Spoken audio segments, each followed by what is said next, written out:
Well, it's wonderful to have you here, and I'm just wondering if you can tell us a little bit about what brings you here, why you're here.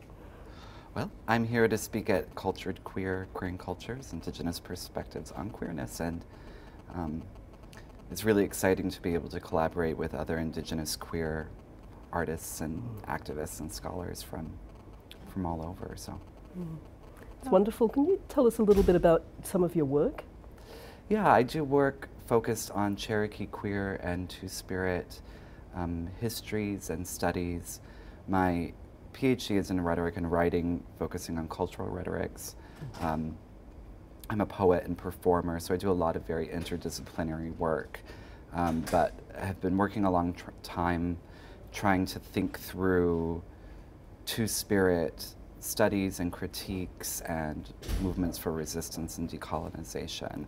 But my current project is looking at Cherokee queer and Two-Spirit memory and ways we can re-examine the archive to think about Two-Spirit presence instead of the kinds of absences that we often get given, I guess, by official histories.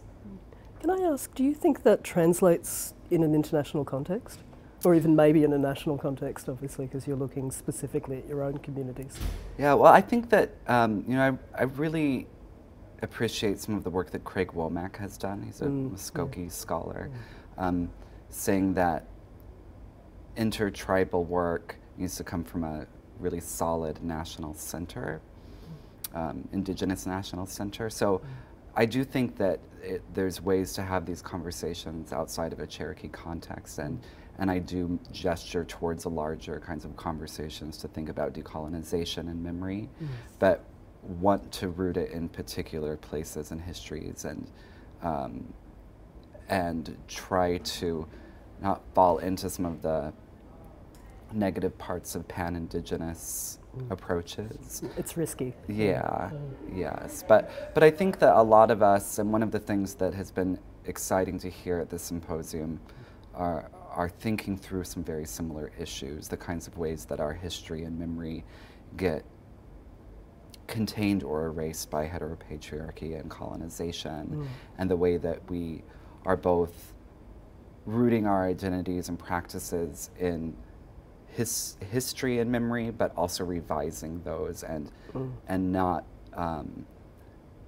necessarily saying that we can only exist if we have some sort of precedent, right? That we're here now, and we can create identities and movements that work for a larger social justice. Yeah, there's an amazing strength in that work that you talk about. You know, you're carrying that whole idea of a through line in a way that I think I've rarely heard before, and you know, people are starting to write about it, of course. You know, and I think what was interesting was then seeing how you were integrating some of your creative practice into that work too. Do you see them as separate, or do you see it as important in being able to tell that story? I don't really see them as separate. Yeah. I mean, some of my work appears in kind of separate genres, but I really agree with folks like Malia Powell, who's a Miami scholar, who argues that the only difference, and I'm misquoting her a bit, but the only difference between a theory, a poem, a song, a history is the differences we impose on them. And feminists of color like Barbara Christian, who has argued very similarly that for a lot of us, poetry and art and song they already are theory. You know, and Western academic kinds of categories have tried to say, oh, us talking about your work is the theory, but we've already always theorized, and so I do intentionally try to resist the kinds of